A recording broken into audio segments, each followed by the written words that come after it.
네, 돌아왔습니다. 답을 한번 보죠. 첫 번째 거는 아니고, 그지? MPL이 계속 안 바뀌는 거죠. 똑같았고. 두 번째, 세 번째는 MPL이 감소했죠. 그러니까 얘는 이제 마지막 프로트 레이버가 L이 정감에서 감소. 이게 이제 디미니싱 리턴을 이제 보여주고 있는 거죠. 자, 이제 지금부터는 이 노동의 한계 생산하고 MPL하고 노동 수요하고의 관계에 대해서 좀 보도록 하겠습니다. 이게 이제 우리가 아까 뭐 했냐 그러면 이 뭐지 요 W 나누기 P가 뭐였습니까? 이게 실질임금이지. 실질임금이라는 게 뭐였습니까? 노동을 한 달이 고용할 때 들어가는 비용이죠. 실질임금 6이라고 하겠습니다. 이게 이제 노동을 한 달에 들어갈 때 비용인데 여기서 요런 생산함수를 보시면 L이 3일 때는 이게 Y가 27개 만들어지는 거니까 그지? L이 3일 때 노동의 항의 생산은 얼마였냐면 27 빼기 19 하니까 얼마였습니까? 8이었죠. 그래서 L이 3일 때는 여기서 또 L이 3일 때 여기 L이 3일 때 MPL은 얼마였습니까? MPL은 여기 보시는 것처럼 8이지. 그러니까 8입니다. 그러니까 이거의 의미는 뭐였습니까? 내가 노동을 한 단위 더 증가시켰을 때 L이 3일 때 그지? 노동을 한 단위 더 증가시키면 그 아웃풋이 얼마만큼 증가했다는 겁니까? 8만큼 증가한 거죠. 근데 이때 한 단위 더 증가시킬 때 들어가는 비용은 얼마였습니까? 6이지. 어느 게 더 큽니까? 얘가 더 크죠. 이 경우에는 어떻게 되겠습니까? 기업은 사람을 더 고용하려고 할 겁니다. 왜냐하면 한 명 더 고용함으로써 한 단위 더 고용하면서 얻는 베네핏이 더 크니까. 두 번째 이제 L이 7인 경우를 보겠습니다. L이 7일 때에는 노동의 한계 생산이 얼마입니까? 4가 되죠. MPL이 이제 4가 됩니다. 근데 이때 비용은 얼마가 됩니까? 실질 임금은 여전히 똑같이 6이죠. 그러니까 이번에는 어느 게 더 큽니까? 얘가 더 큰 거죠. 이 경우에는 어떻게 되겠습니까? 이거는 베네핏이 비용보다 더 작으니까 이 경우에는 노동 수요를 줄이겠죠. 그치? 그 이야기를 한 겁니다. 첫 번째는 MPL이 7이니까 그치? 뭐 여기서 뭐 이런 겁니다. 3일 때 여기서 한 단위 더 고용하면 어떻게 됩니까? 4개가 되겠죠. 그지? 그랬을 때 아웃풋은 이만큼 증가했습니다. 그래서 이 3일 때 아웃풋의 이 증가분은 3일 때 한 달이 더 고용해서 얻는 아웃풋 증가분은 7이고 이게 마지막 프로덕트 레이버가 7이고 저희가 아까 실수했네요. 7이 되고 그지? 그러니까 여전히 근데 어쨌든 크니까 실질 임금보다는 크니까 이 경우는 더 많이 고용하는 거고 이게 7단위에서 노동이 7에서 한 단위 더 고용하면 이제 8단위 8이 되겠죠. 그지? 8이 될 때 8이 되었을 때 아웃풋 증가분은 52에서 49를 빼니까 3 정도겠죠. 그러니까 얘가 지금 4가 아니고 3이라고 해야 되겠다.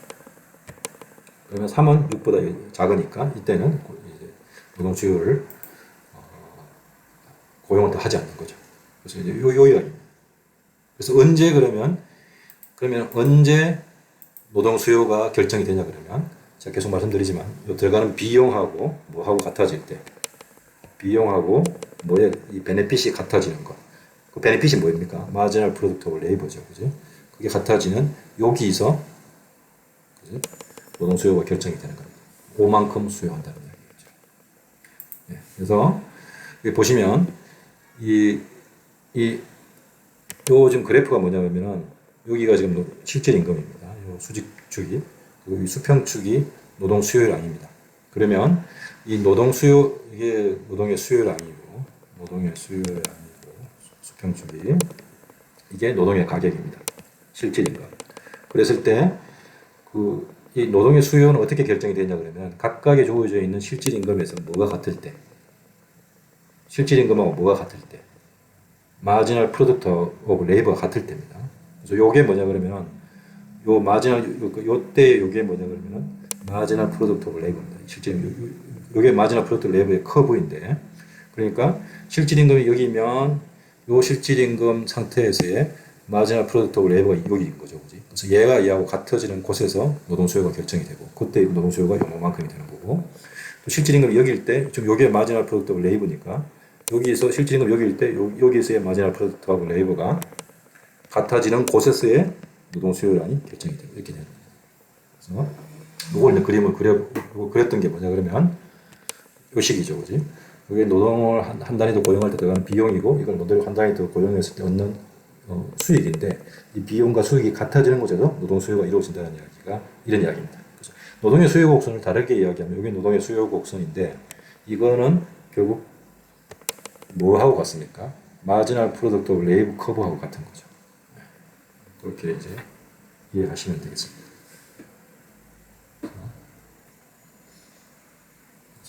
요게 이제 그렇다는 걸 알아두시면 되겠죠. 그지? 자, 이제 그러면 이게 이제 노동시장의 균형에 대해서 보겠습니다.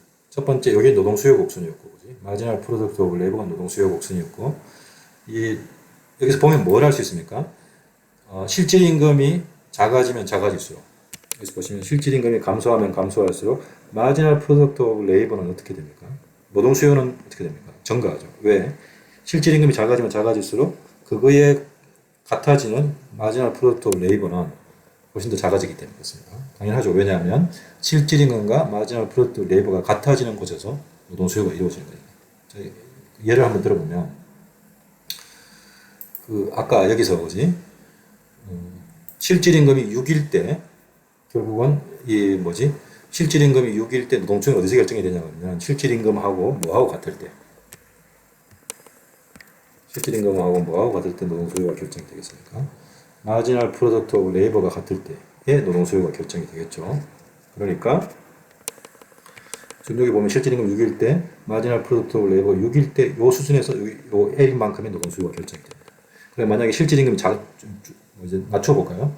만약에 실질 임금을 이제 3이라고 그러면 실질 임금의 3일 때는 마지널 프로덕트 마찬가지로 마지널 프로덕트 레이버가 3일 때 이때의 노동 수요가 결정이 되겠죠. 이때 그래서 실질 임금이 3일 때의 노동 수요는 얼마입니까? 8이 되고 실질 임금이 6일 때의 노동 수요는 5가 되죠. 그러면 실질 임금이 이번에는 어떻게 해볼까요? 9일 때 해볼까요? 실질 임금이 9일 때는 여기서 보신 것처럼 마지널 프로덕트 레이버가 9일 때의 노동 수요죠. 이때의 노동 수요는 얼마입니까? 2죠. 그러니까 실질 임금이 증가하면 증가할수록 마지널 프로덕트 오브 레이버도 증가하게 되고 왜냐면 거기서 결정하는 거니까 그때의 노동 수요량이 이제 되겠죠. 노동 수요는 계속 감소하는 거겠죠. 왜? 마지널 프로덕트 오브 레이버가 클 때는 노동량이 작을 때 마지널 프로덕트 오브 레이버는 크고 거기서 노동량이 증가하면 증가할수록 마지널 프로덕트 오브 레이버는 감소했죠. 그치? 이게 노동의 한계 생산이 체감하는 것의 성격을 따른 거죠. 그치? 그래서 결국은 여기서 뭘 알 수 있냐 그러면 이게 이제 마지널 프로덕트 레이버가 노동 수요를 대변하는데 즉 실질 임금이 감소하면 감소할수록 노동 수요는 증가하는 거죠. 이렇게 할 수 있다는 거예요. 이게 노동 수요와 마지널 프로덕트의 관계였고 그래서 이게 이제 노동 수요 곡선이 마지널 프로덕트 커브와 같습니다. 이렇게 해서 노동 수요 곡선이고 여기가 실질 임금이고 우리가 앞서 말씀드린 것처럼 노동의 공급 곡선은 픽스드 데이터가 가정했죠. 그렇지? 이렇게 고정되어 있으니까 결국은 그럼 균형은 어디에서 만들어지겠습니까? 당연히 균형은 수요와 공급이 만나는 곳에서 균형이 되겠죠. 그죠? 수요와 공급이 만나는 곳에서 균형이 이루어집니다. 그러니 이게 노동 수요고 그지? 이게 노동 공급이 만나는 죄송합니다.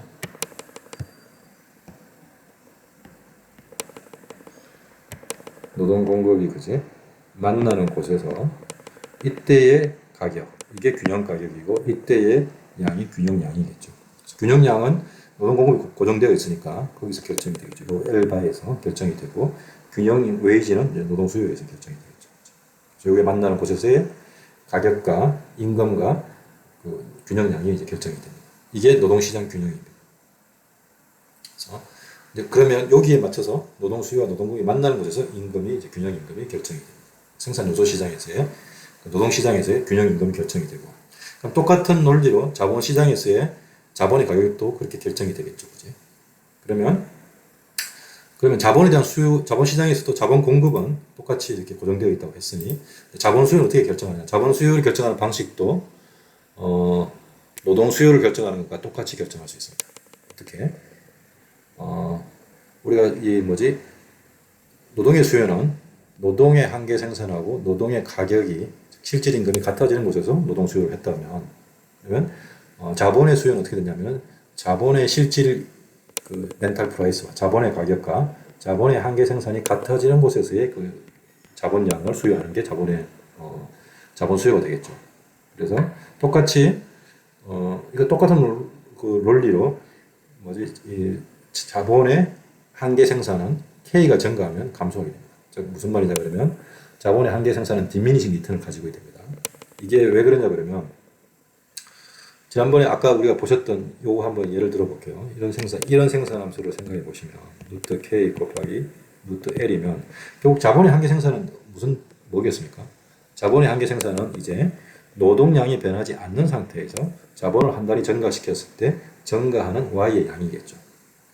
노동의 한계 생산은 노동량이 바뀌지 않는 상태에서 노동을 한 단위 증가시켰을 때 증가하는 아웃풋의 양이 노동의 한계 생산이면 자본의 한계 생산은 노동량이 변하지 않는 상태에서 자본량을 한 단위씩 증가시켰을 때 증가하는 아웃풋의 양입니다. 변화하는 아웃풋의 양인데 그게 이제 자본의 한계 생산이니까 자본의 한계 생산도 결국 요거 생각을 해보시면 요런 루트 함수 생각해 보시면 자본이 증가하면 증가할수록 아웃풋이 증가는 하지만 그 증가 폭은 계속 감소한다는 거죠. 즉 자본의 한계 생산이 diminishing return 그러니까 한계 생산이 체감하는 것 확인할 수 있습니다. 그러면 노동의 한계 생산 커브가 노동 수요 곡선이었듯이 자본의 한계 생산 커브도 이제 무엇인 줄 알 수 있습니까? 당연히 이것도 자본 수요 함수라고 이제 생각할 수 있겠죠. 그래서 결국은 기업이 자본량을 결정하는 것은 이 자본의 한계 생산과 자본의 엔터프에서 같아지는 곳에서의 자본을 선택합니다. 그 자본량을 선택하는 거겠죠. 이걸 이제 똑같이 그래프를 그려보면 이게 이제 자본시장 균형입니다. 이때 요거는 이제 자본의 공급이었고, 그지? 자본의 공급 곡선은 어떻게 저희가 고정되어 있다고 가정했죠. 이미 앞에서 가정을 했었습니다. 그리고 자본의 수요 곡선은 이제 뭐냐 그러면 자본의 수요 곡선은 자본의 한계 생산 커브와 똑같은 거죠. 그리고 이 수요 곡선과 공급 곡선이 만나는 곳에서 균형 가격이 결정이 됩니다. 자본 시장의 균형 가격이 결정이 되고 균형량이 만들어지겠죠. 요게 이제 자본시장 균형 조건입니다. 그래서 저희가 지금까지 뭘 배웠냐 그러면 자본시장의 균형이 어떻게 도출이 되고 노동시장의 균형이 어떻게 도출이 되는지를 배웠습니다. 그랬을 때 자본시장의 균형을 도출하려면 자본시장의 자본 수요 함수와 자본 공급 함수가 만나는 곳에서 그래서 자본의 균형 가격과 균형량이 도출이 될 거고 노동시장에서도 노동의 수요량과 노동의 공급량이 같아지는 곳에서 노동의 이제 균형 가격이 결정이 되겠죠. 그렇죠? 이렇게 결정이 되는데 이때의 이 자본의 수요 함수는 자본의 한계 생산 커브와 같은 거고 노동의 수요 함수는 노동의 한계 생산 커브가 같아지는 거고 이 속에서 어떻게 노동의 수요가 결정이 되고 자본의 수요가 결정이 되는 것은 자본 한 단위 더 고용했을 때 들어가는 비용과 한 단위 더 고용했을 때 늘어나는 아웃풋의 증가 분석이 같아지는 곳에서 그지? 자본의 수요가 결정이 되고 노동의 수요는 노동의 가격과 노동 한 단위 더 고용함으로써 얻어지는 베니핏이 같아지는 곳에서 노동의 수요가 결정이 된다까지 배웠습니다. 여기까지가 이제 생산 요소 시장에 대해서 쭉 이제 살펴봤습니다. 이제 다음 시간에는 이제 그 두 개의 시장 균형 조건으로부터 소득 분배에 대해서 잠깐 이제 이야기를 해보도록 하겠습니다. 일단 여기까지 하고 다시 또 만나도록 하겠습니다.